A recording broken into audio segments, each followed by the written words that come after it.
Secretary General of the United Nations မြန်မာနိုင်ငံရဲ့တည်ငြိမ်ရေးနဲ့ဖွံ့ဖြိုးတိုးတက်ရေးဟာနိုင်ငံတကာကမြင်ကျင်တဲ့ဆန္ဒတရဖြစ်တဲ့အကြောင်းနဲ့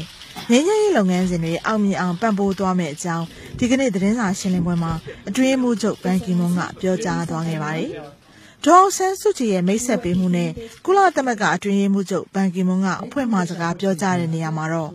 ကုလသမဂ္ဂအနေနဲ့ဒေါ်အောင်ဆန်းစုကြည်နဲ့မြန်မာဒီမိုကရေစီအရေးလှုပ်ရှားမှုတွေကိုအမြဲတစေထောက်ခံပံ့ပိုးမှုတွေလုပ်ခဲ့တဲ့အကြောင်းအခုလိုမျိုးဒေါ်အောင်ဆန်းစုကြည်ကိုအစိုးရအဖွဲ့တွင်တာဝန်ယူမှုခေါင်းဆောင်အနေထားတရက်နဲ့တွေ့ရတာဝမ်းမြောက်ပါကြောင်းပြောကြားသွားခဲ့ပါတယ်။လက်တလုံးမှာလှုပ်သွားတဲ့ငရေနဲ့ပကံဖျားတွေပြည့်စည်မှုကိုလည်းဝမ်းနည်းကြောင်းပြောကြားတဲ့အပြင်သူကိုယ်တိုင်လည်းအခုမြန်မာနိုင်ငံကိုလာရောက်တာ9ချိန်မြောက်ဖြစ်ပြီးတော့နာဂစ်ဆိုင်ကလုန်းတိုက်ခတ်ပြီးမြန်မာနိုင်ငံကိုနိုင်ငံတကာနဲ့ထိတွေ့ဆက်ဆံခွင့်ရဖို့လမ်းဖွင့်ပေးနိုင်ခဲ့ကြောင်းအတွင်းမှုချုပ်ဘန်ကီမွန်းကပြောဆိုသွားခဲ့ပါတယ်။အစိုးရအဆက်ဆက်နဲ့ထိတွေ့ဆက်ဆံပြီးတော့မြန်မာဒီမိုကရေစီအရေးအတွက်တိုက်တွန်းပေးနိုင်ခဲ့တဲ့အပြင်နိုင်ငံငြိမ်းချမ်းရေးအတွက်လည်းအခုလိုမျိုးအခြေအနေထိရအောင်လို့တွဲဆောင်ဆွေးနွေးပွဲတွေညှိနှိုင်းမှုတွေလုပ်ပေးခဲ့တဲ့အရင်အစိုးရသမ္မတဦးသိန်းစိန်ကိုကျေးဇူးတင်ကြောင်းလည်းသူကပြောကြားသွားပါတယ်။ I commend the new government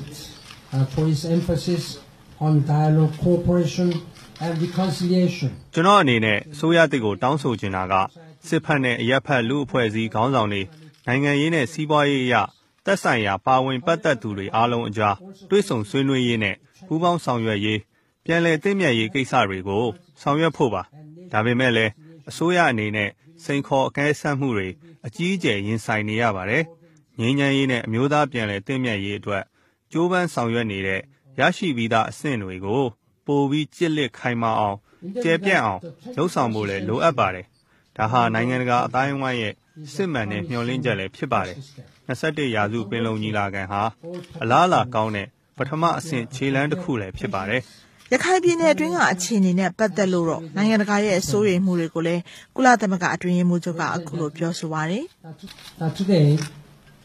Aung San Suu Kyi and I agree that the people of Myanmar,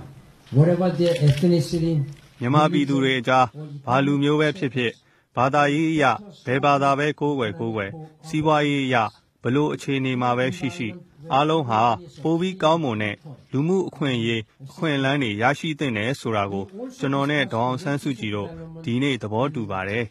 လူတိုင်းလွတ်လပ်ပြီးတန်းတူညီမျှမှုရှိတဲ့ပတ်ဝန်းကျင်ကိုပိုင်ဆိုင်ရပါလိမ့်မယ်ရခိုင်ပြည်နယ်အတွင်းနောက်ဆုံးဖြစ်ပျက်နေတဲ့အခြေအနေတွေကိုလည်းကျွန်တော်တို့ဆွေးနွေးဖြစ်ပါတယ်အခြေအနေဟာရှုပ်ထွေးနက်နဲပါတယ်ပြဿနာဖြစ်ပွားခဲ့တဲ့အခြေခံအကြောင်းရင်းတွေကိုလည်းဖြေရှင်းဖို့အစိုးရကကျွန်တော်ကိုဂရုကဝတ်ပေးပါတယ်အိုးမဲ့အိမ်မဲ့တွေရဲ့ဒုက္ခတွေစခန်းတွေမှာလည်းပြီးခဲ့တဲ့4နှစ်လုံးတိတ်ဆင်းရဲနွမ်းပါတဲ့အခြေအနေမှာနေရတဲ့ထောင်နဲ့တောင်းနဲ့ချီတဲ့သူတွေရဲ့အခြေအနေတွေနဲ့ပတ်သက်လို့နိုင်ငံတကာရဲ့စိုးရိမ်မှုတွေကိုလည်းကျွန်တော်ပြောဆိုခဲ့ပါတယ်။နေရာတိုင်းကအခြားလူသားတွေအားလုံးလိုပဲသူတို့ဟာအနာဂတ်မျှော်လင့်ချက်နဲ့ဂုဏ်သိက္ခာရှိစွာနေထိုင်ခွင့်ရှိပါတယ်။ရခိုင်ပြည်နယ်ဆိုင်ရာအကြံပေးကော်မရှင်မှာကုလသမဂ္ဂအတွင်းရေးမှူးချုပ်ဟောင်းကိုဖီအာနန်ကိုဥက္ကဋ္ဌအဖြစ်နဲ့တင်ပြီးတော့ဖွဲ့စည်းထားတာနဲ့ပတ်သက်လို့ပြောကြားရမှာတော့ We are happy to see the encouraging steps you have taken including the establishment of a commission ရခိုင်အရေးနဲ့အခြေအနေအားလုံးကိုခြုံကြည့်ဖို့ကုလသမဂ္ဂအတွင်းရေးမှူးချုပ်ဟောင်းကိုဖီအာနန်ဥက္ကဋ္ဌအဖြစ်တာဝန်ယူတဲ့အကြံပေးကော်မရှင်ဖွဲ့စည်းတာနဲ့ပတ်သက်ပြီးတော့လဲကျွန်တော်တို့ဝမ်းမြောက်အားရဖြစ်မိပါတယ်သူ့ရဲ့တာဝန်ယူမှုအသစ်နဲ့ပတ်သက်လို့ကျွန်တော်ကိုတယ်လီဖုန်းဆက်ပြောခဲ့သလိုကျွန်တော်အနေနဲ့လဲကုလသမဂ္ဂဘက်ကအပြည့်အဝထောက်ခံသွားမယ်ဆိုတာဂရုပေးခဲ့ပါတယ်နိုင်ငံတော်အတိုင်ပင်ခံပုဂ္ဂိုလ်ဒေါ်အောင်ဆန်းစုကြည်နဲ့အနီးကပ်လက်တွဲဆောင်ရွက်ဖို့နဲ့သက်ဆိုင်သူအားလုံးပါဝင်ပြီး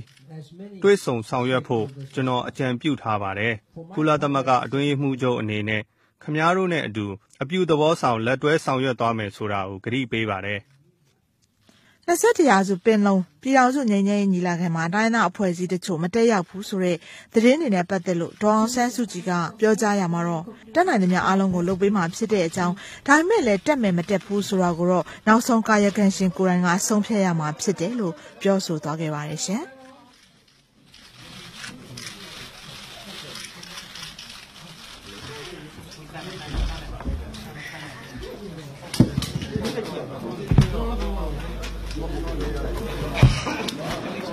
ရှိတယ်